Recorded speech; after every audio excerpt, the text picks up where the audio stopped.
Hi everyone, hope you're doing well. Hope you have some nice weather like I've got. It's like summer here.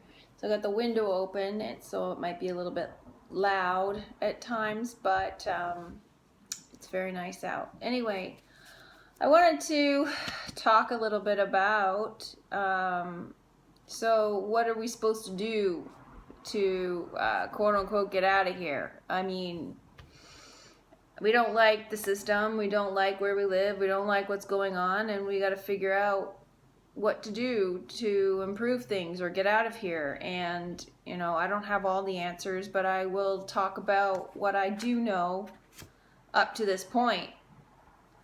Now, I think the reason that we don't have all the answers is because we just have to kind of figure it out for ourselves on one hand, but also we have to some extent, find a way to trust ourselves that this is the right path, that this is what we're supposed to be doing, because I think that's part of it. I think that being able to find your own power and being able to see your own way out is part of it. And if you want to relate back to, like, say, the Truman Show, that movie, that's exactly what he did. When he was trying to find his way out, he had no one telling him what to do or where to go. He just left. He just trusted his own instincts and he left. And he found his way out. And I think that's what we have to do. And so this journey that we're on, it's all an individual journey for a reason. And yet we've been granted the gift of the internet in order to be able to communicate with one another so we don't feel completely alone. Otherwise we'd probably go insane. So what I sort of summarize, I have some notes here so that I don't forget anything, but what I've sort of come to the conclusion of is from my own experience and from my own research of what we're supposed to be doing here in order to exit out or find a better place to be. And I still think that we're supposed to exit out. I don't think we're supposed to be here, but if I find more information and that changes, I'll let you know. Because at the moment I'm kind of finding information that suggests that maybe we're supposed to be here, but I kind of don't know if we are supposed to be here. Once we're done with this place, the physical has nothing to offer us anymore. Why would we stay? I mean, I don't really know. So unless you can imagine a world where you've merged heaven and earth, meaning the two hemispheres of the brain and the pineal gland, they're all one, and you're able to be rid of the oppressing power, or the powers that be, the controllers, and be able to fully express yourself and fully be yourself and create a world that you want, then that's a possibility too. But I'm kind of on the fence about that a little bit. But at the moment, I feel a little bit more like we're supposed to exit out because we don't have any. This physical world doesn't give you anything anymore. So, anyway, I feel that once you have realized what this world is and you found the truth, we are obliged to share it. And you're obliged to live it. If you've been given the gift of truth and you've been given the gift of pure sight of what this place is, once you know better, you have to do better. Otherwise, you're not going to be given truth. You're not going to be given any more information. You'll be stuck at a certain level. And so you have a responsibility. You have a responsibility to live it. You have a responsibility to share it. And it doesn't mean to, force other people to see. You have to accept people where they are, because everybody is on an individual journey. And so somebody who is in a different place than you you're not in a position to force them to be where you are, because how do you know that where they are is behind or more advanced than you? You're just in where you are and they are where they are. I mean, tomorrow they could wake up and they could be well advanced more than you. You don't know. They might be working on other things. So we can't impose our own insights and our own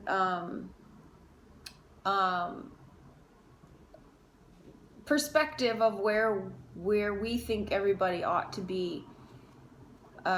We can help, certainly. I mean, we know, for one thing, we know that everything's a lie, and so other people who can't see that, we want to help them see that. So it is our responsibility to share that information in pieces, not like, don't force it down their throats. Don't try to make them see it, but plant the seeds. It's just because everybody has to see it themselves. It's just like if you can get the information shown to you, but unless you are able to see it and digest it and internalize it and process it and comprehend it, it's meaningless to you. That's why before we couldn't see any of this. It was in plain sight, but we couldn't see it before because we didn't know it was there. We didn't know to ask for it. And then once we did ask for it, then we could see it. So everybody's got to reach that point themselves at some point. And so if somebody asks you, tell them. If somebody seems to be ready, tell them. But if they're not, back off. So basically the whole journey that we have is finding our authenticity. That's what I perceive it to be, because all the stories, all the biblical stories, they tell us that we're here, not biblical, but the scriptures and the Anunnaki and all these sorts of stories, they tell us that we were here to mine gold. Well, gold is AU. AU is your authenticity. AU, the true gold is within. The true gold is the essence of who you are. That's your true value. That's why they externalize gold as being the most valuable or precious metals, because that is you, your essence, the truth of who you are. And so our purpose is to find our true self, to reconnect with who we really are. That means being honest with yourself. That means getting rid of any affectations or anything that you associate materially as being your identity, shedding that and getting raw with yourself, getting in touch with yourself. And you have to be honest with yourself. If you've been lying to yourself about anything, get rid of it, confront it, deal with it, heal it, but be kind to yourself in the process. This isn't about making yourself wrong.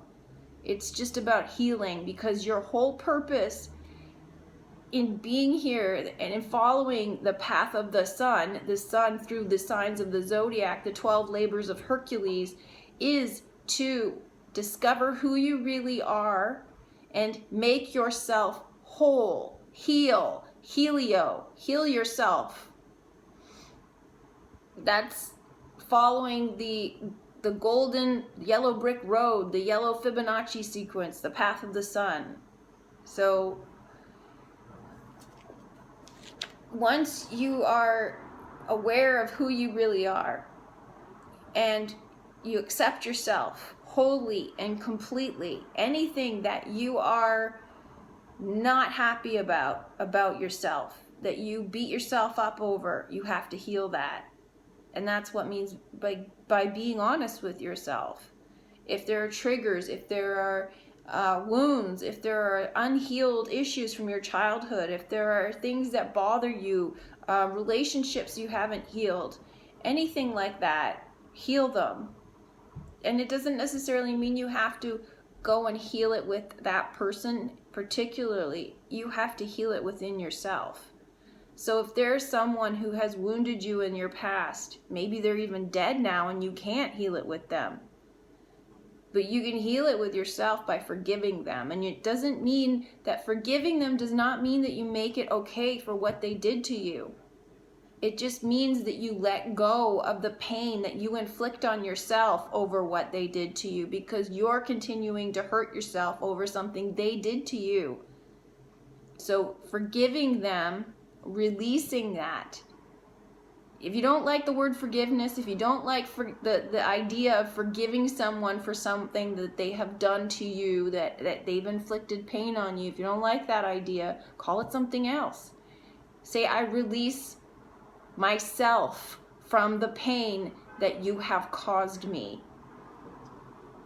And then in that way, you forgive them, but you do it without feeling that you have made that what they did okay.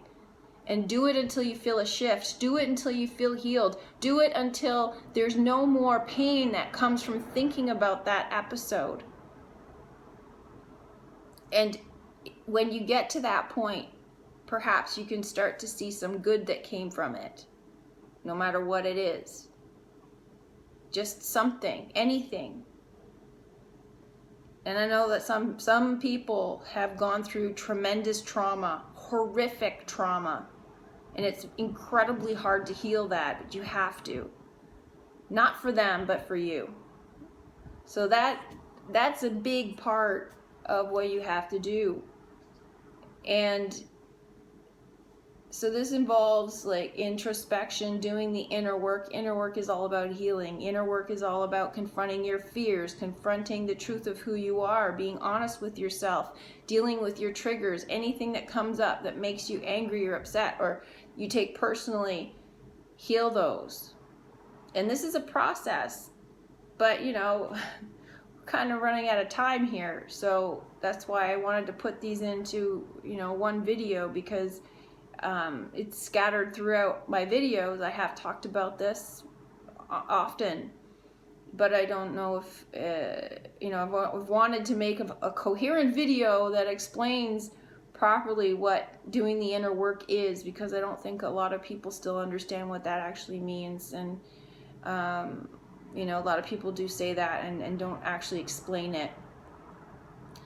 So even when you've gone through and you've healed all of your suffering, all of your pain, all of your wounds, and made yourself whole, you also have to appreciate your strengths. Celebrate your strengths. Celebrate what's really good about you.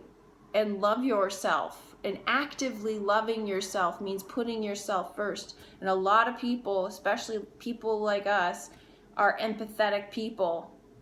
I mean, you'd have to be. You can't be a narcissist and find truth. You can't. Because it requires introspection. It requires looking within. So narcissists can't find it. If they do find it, it's on a superficial level. So narcissists require looking within in order to be honest with themselves. They are not honest with themselves. They can't be, by the mere construct that they've created in blaming everybody outside of themselves for everything that's happened to them. And this is how we're in this situation, because this world is run on the narcissistic mind. So you need to celebrate your strengths, your individuality, your beauty, your power, what's unique about you, what's special about you, and appreciate yourself. Like, be proud of that, but appreciate yourself as a whole. Just because somebody identifies something about you as a weakness, or as something that's, maybe you're abrasive, maybe you're, rude sometimes, but, hey, at least people know where they stand with you, right? Accept yourself completely and fully. If it's something that you don't like about yourself, you can accept it and then change it, or you can just accept it and be okay with it and just be upfront about it. It's like the other day in one of my chat rooms, one of my live chats, we had this fellow pop in for a little while, and he introduced himself and he said, "Hey, I'm racist. Am I welcome here?" And I was really impressed by the reaction, because people all said, that depends on how you behave. As long as you're not attacking people, yeah, you're welcome. So we accepted this person because he accepted himself. He introduced himself as racist, and we're like, yeah, whatever, dude. As long as you don't like attack people, we don't care. So that's the kind of attitude that we have to have. If somebody is like, yeah, you know, that guy, great person, he's racist, just so you know, but like, if they're self-aware about it and they're like, you know, this is how I am, and you accept it, like, as long as he's not going to go around like punching people or whatever. I mean, define what racism is anyway, right? So this is where you come to accept yourself wholly and completely, and then in turn you can also accept others wholly and completely, and appreciate the fullness of them, good, arguably good and bad. I mean, the things that we label as good and bad are not necessarily good and bad, right? So the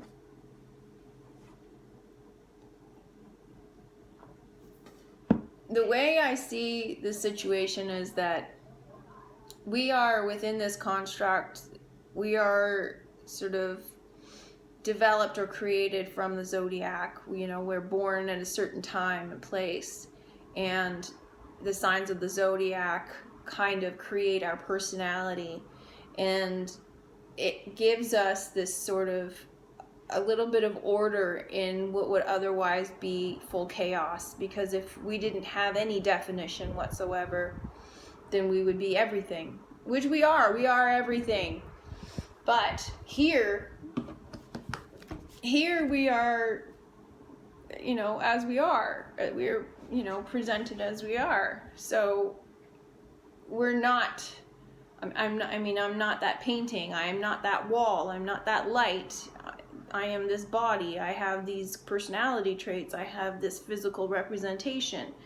You know, I'm female. I'm not male. I'm not, you know, 900 other gender-specific orientations that they try to impose on us. And I'm not a rabbit. I'm not a cat. I'm not a dog. I'm not a sheep, you know. So by understanding the parameters under which we are, you know, sort of framed here or manifested here, it helps us to determine what we are not. And then in understanding that, we have the ability to overcome that or surpass that and say, you know what, I appreciate all of the qualities that I possess within this framework, and I am that and more. And at that point, you are kind of free from that. It doesn't restrain you. It doesn't control you. It doesn't, you're able to use those and to, you know, help create your reality within those parameters. So,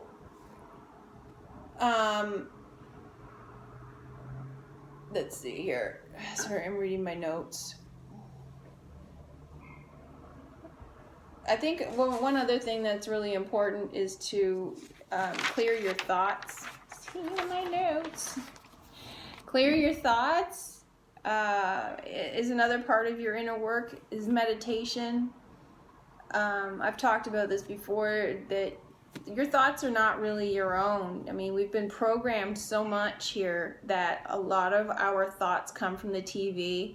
They come from our family's expectations, societal expectations, our schooling, our education, books we've read, things we've liked, you know, music we've listened to, and all of our thoughts are sort of polluted with all of this.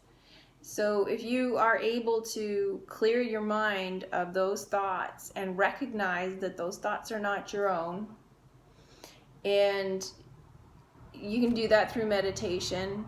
You can do that from becoming aware of your thoughts, sort of distancing yourself from your thoughts and become the observer of them and realize that you are not your thoughts, because you don't want to be run by your thoughts. A lot of people feel that they are at the mercy of their emotions and at the mercy of their thoughts.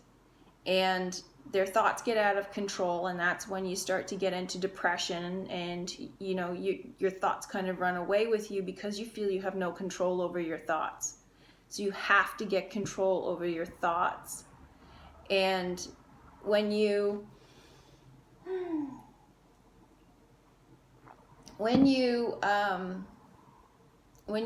are mindful of the thoughts that you have and how they sort of run away with each other, like you can take full control. I mean, in terms of recognizing where your mind is going and say, hey, stop that. I don't want to go that route. That's not beneficial anymore. And a lot of people feel they have no control over that. They don't understand that. It's just kind of ironic because people think that the thoughts are their own thoughts, but at the same time, they think that their mind just sort of does things. It just runs off on its own, which it does if you don't control it. So you've got to understand how to observe the thoughts, how to be detached from your thoughts, how to stop them and get a harness on them and control them. And you can do that through, meditation or creativeness or, distracting yourself or going for a walk, that sort of thing. But be mindful of them as well. And also be mindful of what your mind says about you and other people and the world. Repetitive. It's very easy to forget that you're saying things about yourself. Like a lot of times you'll just say, oh, you dummy. You idiot, you dumb, how can you be so stupid? And you don't realize that you're putting labels on yourself. You're casting spells on yourself. You're telling yourself that you're stupid. And it's just a flippant comment. You don't really mean it, but you keep saying it to yourself, and you're going to manifest that you're stupid.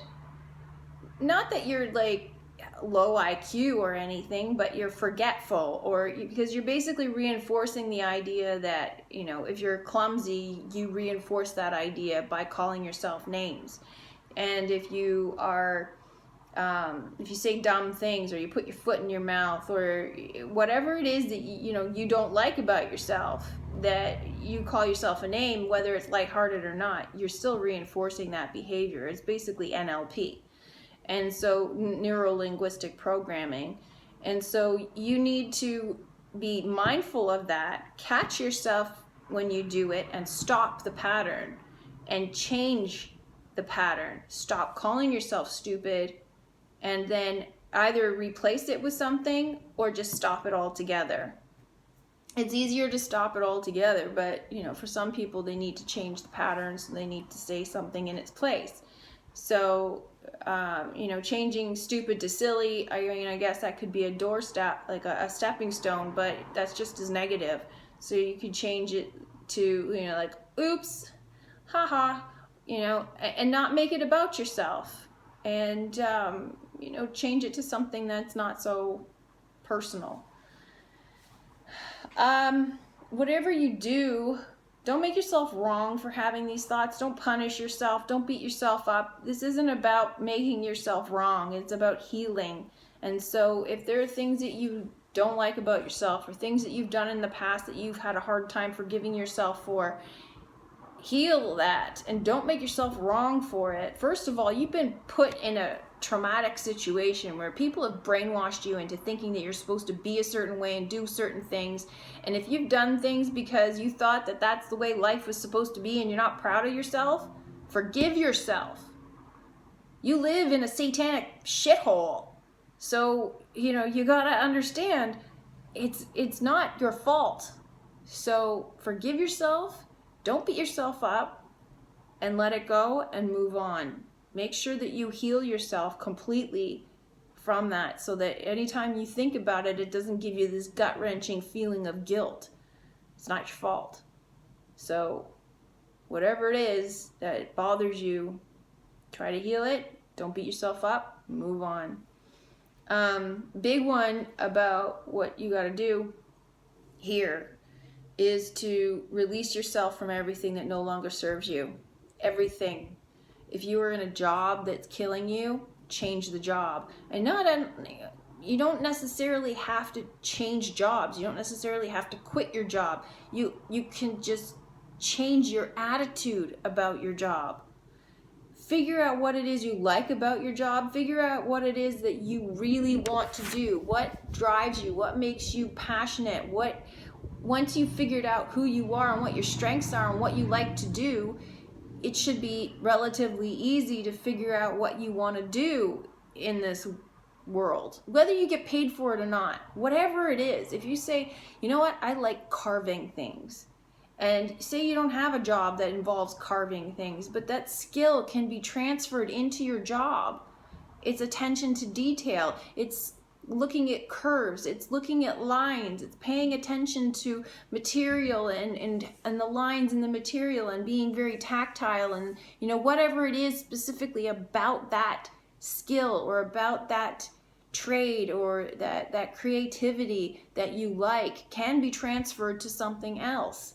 And so you got to do some deep introspection to figure out what you're good at, what you like doing, and why you like doing it, and how you can see that in other areas of your life. Some people like gardening. So, well, what is it about gardening that you like? Do you like it because it's meditative, because it's calming, because you get your fingers in the ground, you get your fingers in the dirt, because you're interacting like one-on-one with nature, you got your knees on the ground, you're pulling out weeds, and you like the idea of seeing the immediacy of your work? Well, maybe you can get that from cleaning, or maybe you can get that from other things as well. So there's a lot of things that you can take that and transfer it onto. So it doesn't necessarily mean you have to quit your job.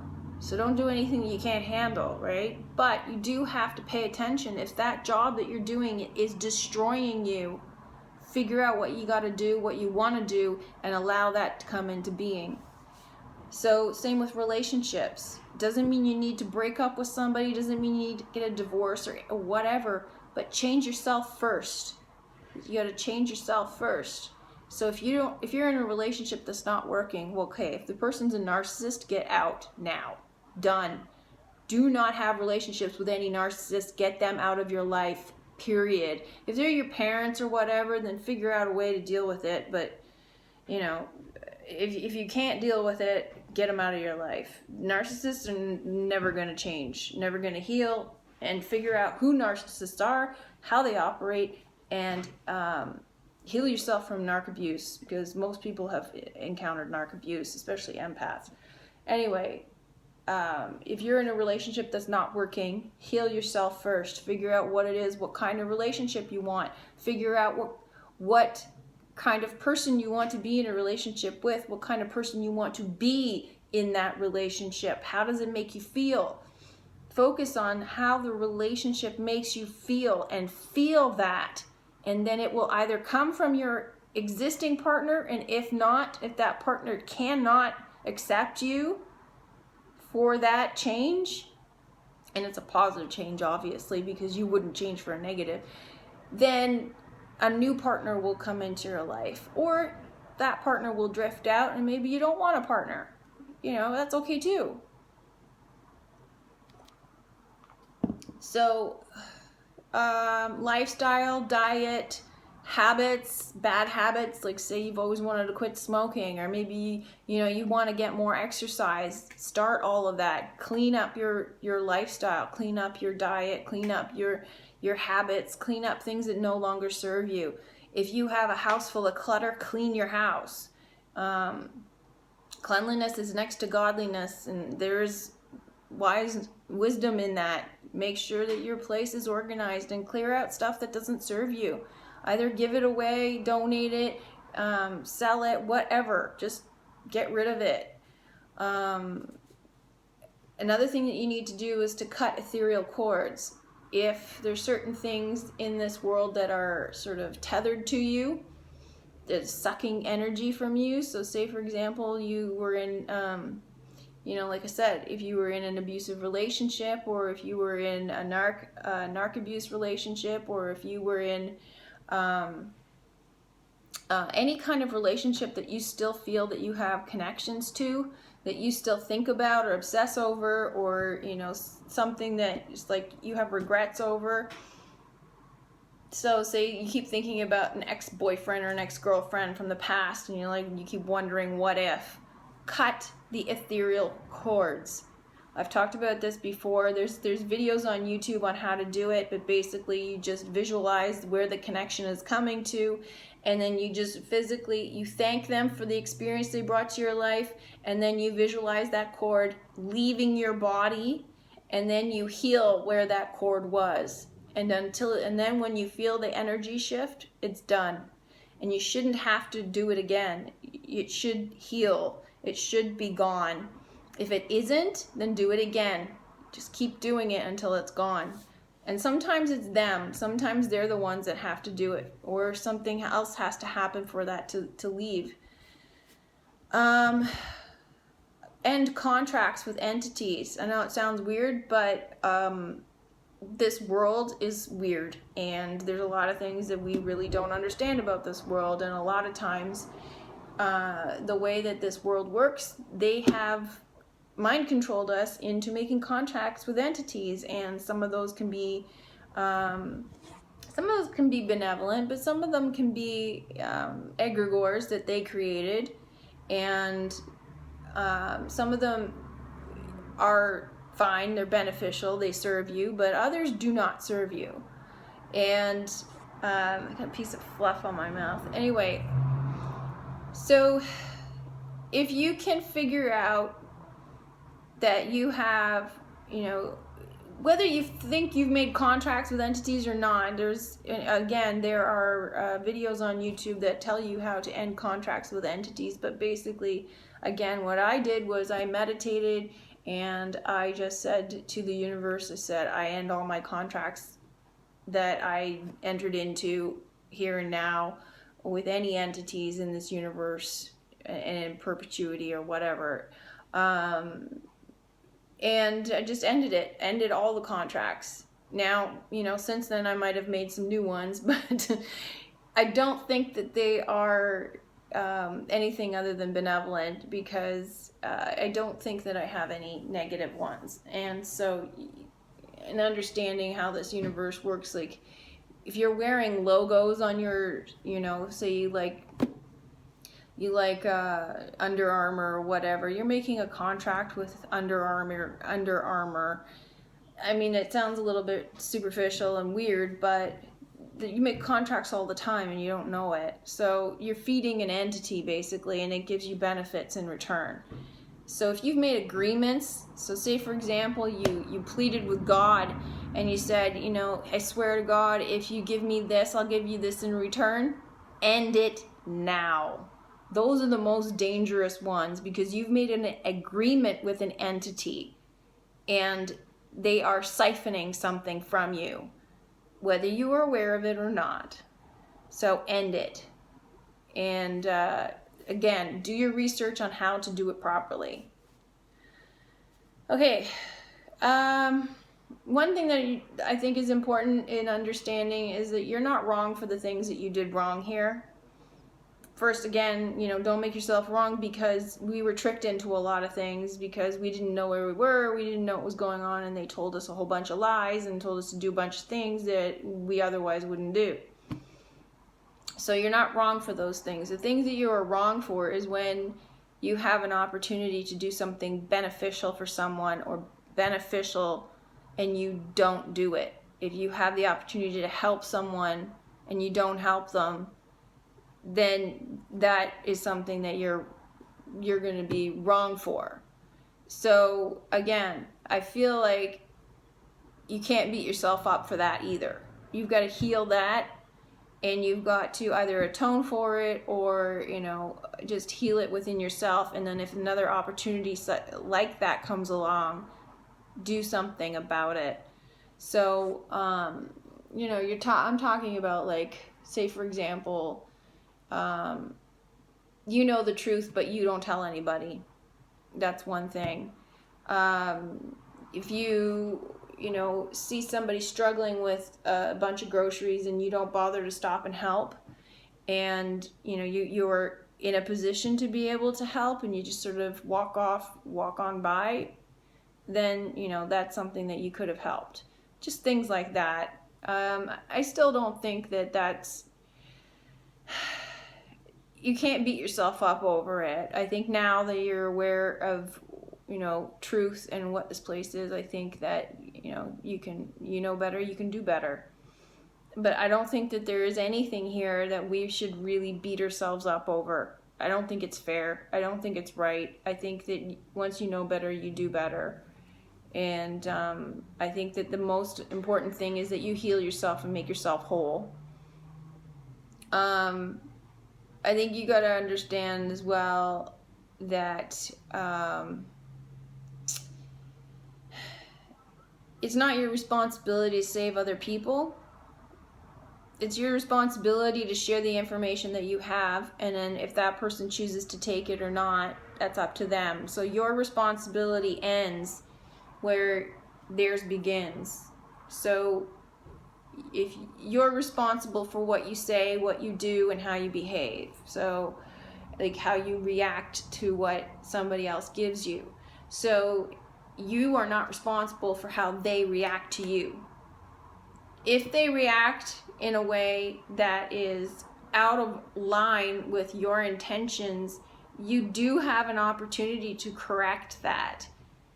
But it is not your obligation to fix their emotions. It's not your obligation to fix how they perceive you. If you've done your job and you've tried to clear it up and they still don't see it, that's on them.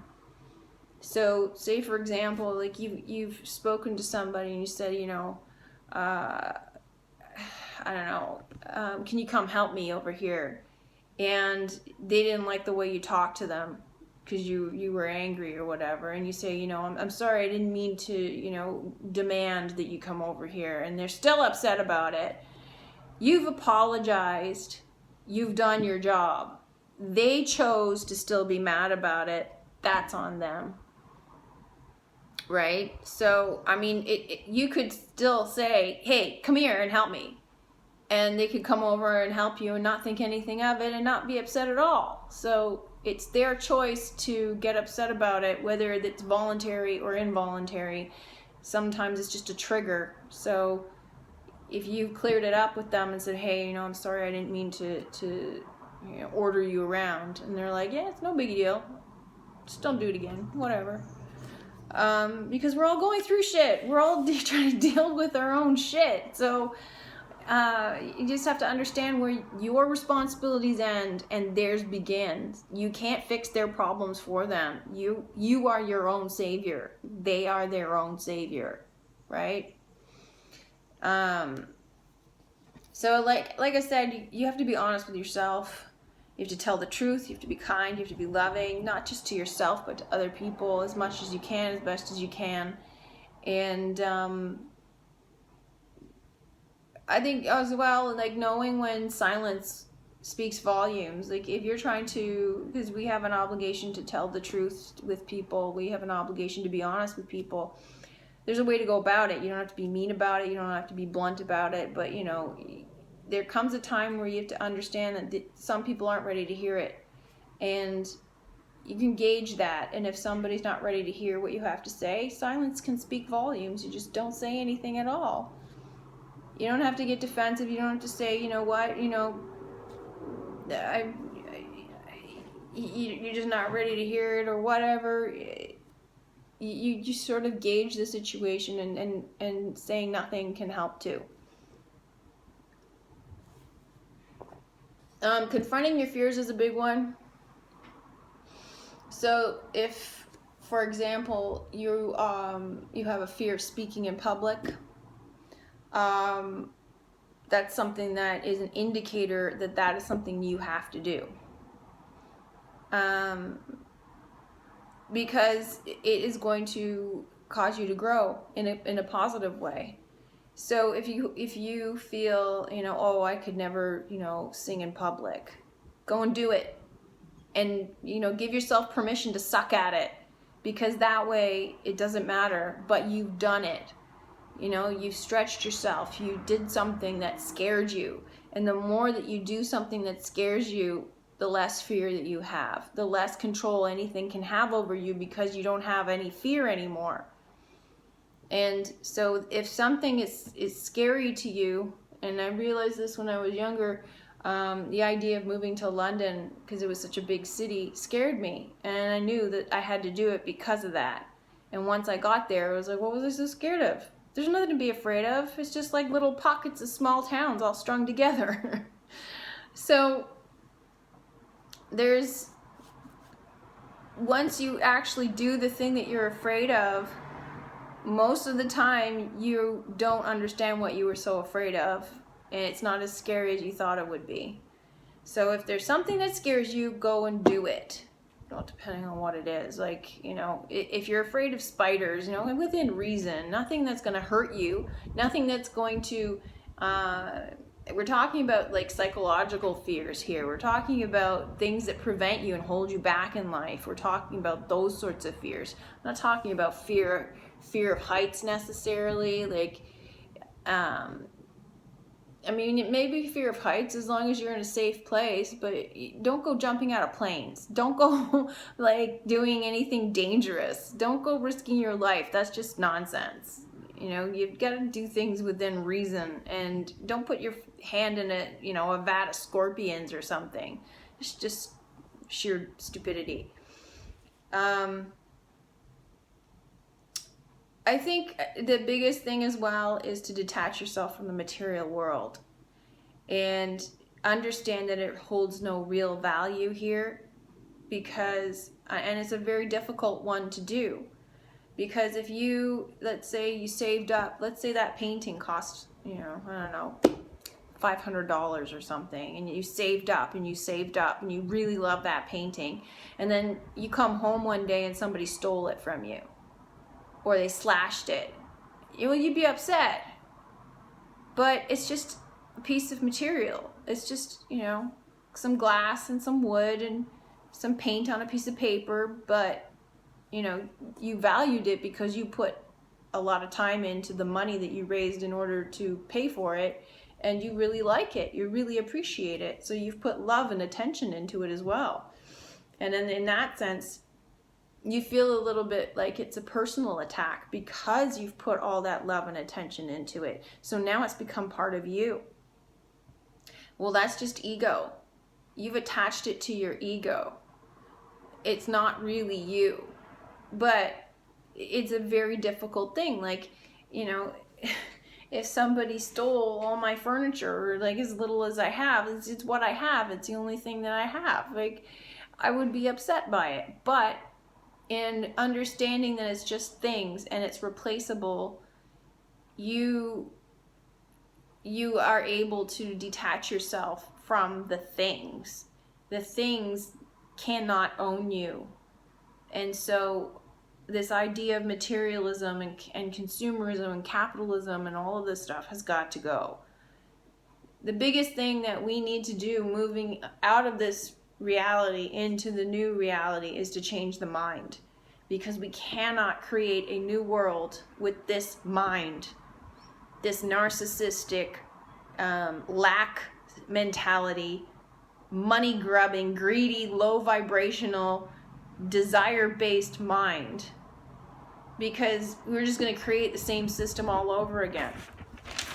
So in order to move on, we have to clear our thoughts. We have to free ourselves of all of those kinds of thoughts, of the fact that,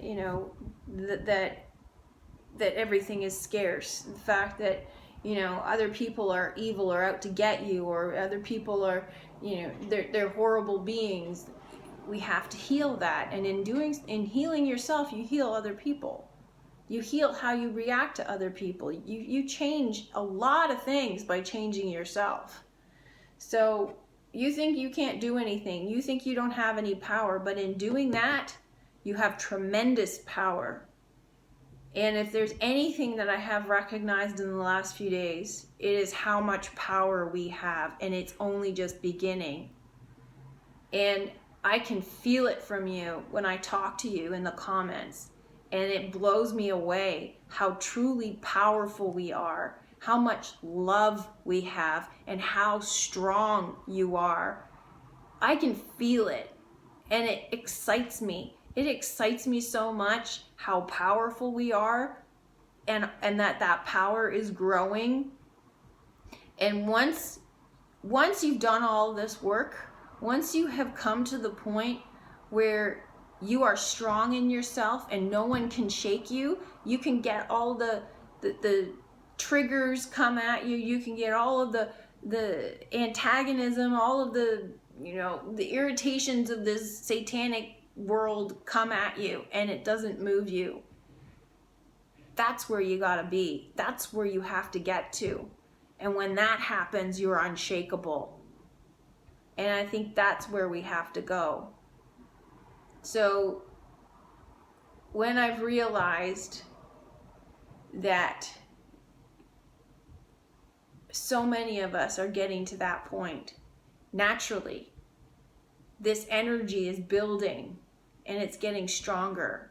And this is what they're afraid of. This is why they have beat us down and suppressed us and lied to us and buried our power, because it is so powerful.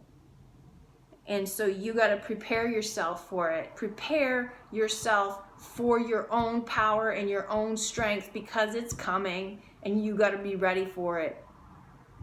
So yeah, I think that's where we're going, and I think that's what we have to do. And I'm very excited to see what happens and where it takes us. And so I hope you found this video helpful. I hope that there's a lot of information in here that answers some of your questions about what we're supposed to do here. And it is a work in progress. It's a continual process. I'm still working on this stuff too. But that's where I'm headed. That's where I feel we're going, and I can feel it in you guys too. So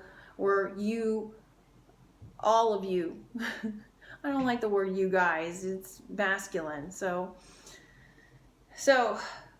I'm going to leave it there because I'm getting on to an hour now, 45 minutes, and I don't want to drag this out, but I hope you found it helpful. I will talk to you soon. I'm going to go have dinner, and I'll talk to you soon.